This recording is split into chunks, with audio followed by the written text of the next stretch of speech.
Hello students, good morning to all of you. Class 12 के chemistry में आपको पता है कि सॉलिड स्टेट किया जा चुका है।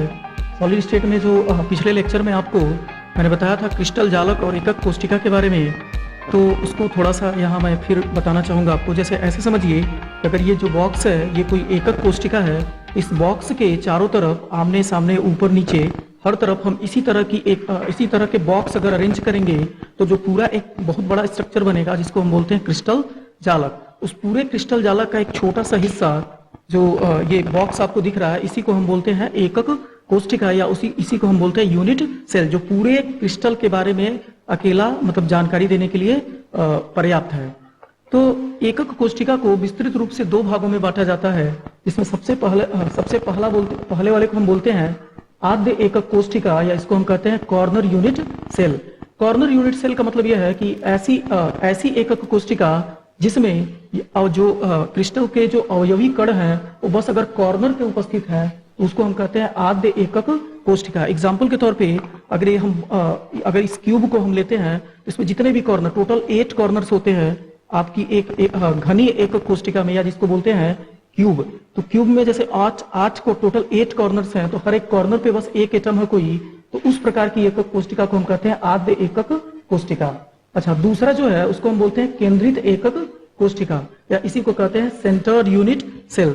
जो सेंटर्ड यूनिट सेल होता है, इसके नाम से ही पता आपको कि कॉर्नर के अलावा उस एकक कोष्टिका के सेंटर में अगर कोई एक अणु है, परमाणु या आयन है, तो उस प्रकार की एकक कोष्टिका को हम कहते हैं सेंटर्ड यूनिट सेल। तो सेंटर्ड यूनिट सेल को हमने आगे 3 भागों में विभाजित किया हुआ है।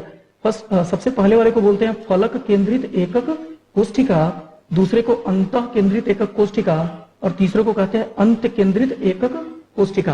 तो मैं एग्जाम्पल के थ्रू या ऐसे इस बॉक्स के थ्रू आपको समझाना चाहूंगा कि ये तीनों किस प्रकार से आप समझ सकते हैं। इसमें सबसे पहला है फलक केंद्रित एकक कोष्टिका, इसको हम बोलते हैं face centred unit cell. Face centred unit cell का मतलब यह है, या फलक केंद्रित एकक कोष्टिका में अवयवी कण है जो वो परमाणु, आयन या अणु तीनों हो सकते हैं।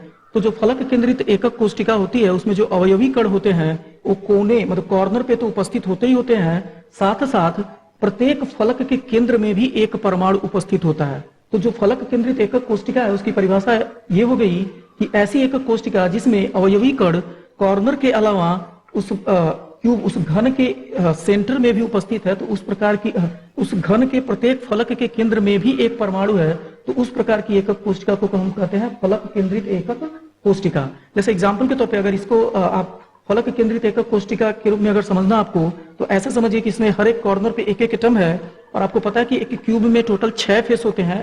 फर्स्ट इसके बिल्कुल पीछे वाला, इधर ऊपर और नीचे टोटल 6 फेस है। तो हर एक फेस के बिल्कुल सेंटर में अगर कोई एक एटम है तो उस प्रकार की एकक कोष्टिका को हम कहते हैं फलक केंद्रित एकक कोष्टिका। अच्छा, दूसरा जो है उसको बोलते हैं अंतः केंद्रित एकक कोष्टिका, या इसको हम बोलते हैं body centred unit cell. Body centred unit cell में हमेशा कॉर्नर पे एक एक एटम होता है, और बिल्कुल इस बॉक्स के बिल्कुल अंतः केंद्र जिसको बोलते हैं इन सेंटर, बिल्कुल बीचों बीच में, यहाँ कहीं इस क्रिस्टल के बिल्कुल बीचों बीच में अगर कोई एक परमाणु है तो उस तरह की लैटिस को या उस तरह की एकक कोष्टिका को हम कहते हैं अंतः केंद्रित एकक कोष्टिका। अच्छा, जो तीसरे प्रकार की एकक कोष्टिका है उसको हम बोलते हैं अंत केंद्रित एकक कोष्टिका। तो अंत केंद्रित एकक कोष्टिका को हम बोलते हैं इंड सेंटर्ड यूनिट सेल। तो इसमें अंत केंद्रित एकक कोष्टिका में जो अवयवी कण हैं, जो परमाणु, आयन या अणु हो सकते हैं, वो कॉर्नर पे होंगे ही होंगे, और किन्हीं 2 फलकों के विपरीत, जैसे एक अगर एटम यहाँ पे है तो दूसरा एटम बिल्कुल इस वाले फलक के बिल्कुल अपोजिट डायरेक्शन में होगा, मतलब इसी को हम बोलते हैं अंत केंद्रित एकक कोष्टिका। अच्छा, तो एकक कोष्टिका के बारे में आपको विस्तृत जानकारी मिल चुकी है। इसमें हम थोड़ा और इसको, जैसे आद्य एकक कोष्टिका को हम सिंपल यूनिट सेल भी बोलते हैं, या इसी को हम बोलते हैं प्रिमिटिव यूनिट सेल, या जो केंद्रित एकक कोष्टिका है उसको हम बोलते हैं नॉन प्रिमिटिव यूनिट सेल। अच्छा, यहाँ पे एक क्यूब बनाया हुआ है, तो क्यूब आपको पता है, क्यूब को हम बोलते हैं घन, और आपको पता है कि घन में 3 चीजें होती हैं, लंबाई, चौड़ाई और ऊंचाई। और आपको पता है कि घन की जो लंबाई, चौड़ाई और ऊंचाई क्या होती है, तीनों बराबर होती है। अच्छा, तो इसमें घन में कुछ बातें कॉमन है जिसको अभी आपको जान लेना जरूरी है। जैसे ये एक घन है जिसमें कितने कॉर्नर, तो आपको पता है कि घन में टोटल कितने कॉर्नर होते हैं, 8 कॉर्नर होते हैं, 1 2 3 4 5 6 7 और 8। तो टोटल एक क्यूब में 8 कॉर्नर होते हैं, उसके बाद एज, एज मतलब होता है किनारा। एक घन में कितने किनारे होते हैं, तो जैसे अगर आप किनारा गिनना चाहो तो 1 2 3 4, एक फेस पे 4, बिल्कुल इसके पीछे वाले फेस पे भी कितने मिलेंगे आपको, 4 4 4 8, फिर 9 10 और 11 और 12। तो टोटल एक क्यूब में एज कितने होते हैं, 12। और आपको फेस के बारे में मैंने बताया है कि एक क्यूब में टोटल कितने फेस हैं, 6। जैसे एक फेस 2 3 4 5 और 6, तो टोटल कितने फेस हैं, 6। ये जानकारी आगे आपको काफ़ी यूजफुल होगी। Thank you.